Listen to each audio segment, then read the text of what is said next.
நம்ம களத்தில் வேலை செஞ்சுருக்கோம். அதனால் நேரடியாக மக்களை சந்திச்சிருக்கோம். ஒரு 2,00,000 என்னுடைய தொகுதியில் பார்த்தீங்கன்னா 2,78,124 வாக்காளர். ஏன்னா இதில் நீங்கள் ஒரு 10 பேர்கிட்ட போயிட்டு கருத்து கேட்டுட்டு அதில் உங்களுக்கு ஒவ்வொரு சேனலுக்கும் ஒவ்வொரு பேக்ட்ராப் இருக்குது, பேக்ரவுண்ட் இருக்குது, ஒவ்வொரு பத்திரிகைக்கும் ஒரு பேக்ரவுண்ட் இருக்குது, பேக்ட்ராப் இருக்குது. ஸோ நேற்றே நீங்கள் ஒன்று கவனித்து பார்த்தீங்கன்னா பொதுமக்களும் கவனிச்சிருப்பாங்க. அதாவது கரெக்டாக 6:30க்கு ஒரு 5 சேனல்ஸ், அந்த 5 இது மாதிரி கருத்துக்களை கேட்ட நிறுவனங்கள், ஒரு 5 நிறுவனங்கள், எல்லாமே தனியார் நிறுவனங்கள் தான். அந்த 5 பேருமே தளபதியினுடைய ஆட்சி மீண்டும் தொடரும் அப்படிங்கிறத சொல்லியிருக்காங்க. அந்த 1/2 மணி நேரம் கழித்து நீங்கள் பார்த்தீங்கன்னா அடிஷ்னலாக ஒரு 2 சேனல் ஒரு 2 கருத்து கணிப்பு நிறுவனம். அந்த 2 நிறுவனம் ஒத்தையில பழனிசாமி தான் சிஎம் ஆவார் அப்படின்னா அது ஒரு கருத்து கணிப்பு.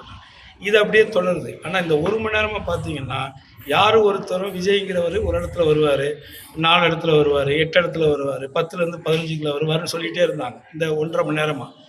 திடீர்னு பார்த்தீங்கன்னா அதுக்குள்ளே ஒரு லாஸ்ட் ஒரு 1/2 அன் ஹவரில் ஒரு 2 நிறுவனம் வருது. அந்த 2 நிறுவனம் என்ன சொல்லுது, அவர் தான் முதலமைச்சர். இப்போ இது எவ்வளோ பெரிய காமெடின்னு மக்களுக்கு தெரிஞ்சிருச்சு இல்லை? இது என்ன கருத்து கணிப்பு? அவங்களுடைய விருப்பங்களை மக்கள்கிட்ட திணிக்கிறாங்க. இது எல்லாமே எத்தனை நாள்? இன்னும் 2-3 நாள். அதுக்கப்புறம் 4ஆம் தேதி வெட்ட வெளிச்சமாக எல்லாருக்குமே தெரியப்போம். அப்போது நான் சொல்கிறேன், மக்களுக்கான திட்டங்களை நிறைவேற்றிய காரணத்தினாலும் கடந்த 5 ஆண்டுகள் சிறப்பான ஆட்சியை, மக்களுக்கான ஆட்சியை செய்ததாலும் எவ்வளவு நீங்கள் எவ்வளோ கேம் விளாண்டாலும் எல்லாத்தையும் மீறி தளபதியினுடைய ஆட்சி மீண்டும் துவங்கும் தமிழ்நாட்டில்ங்கிறது என்னுடைய அசைக்க முடியாது.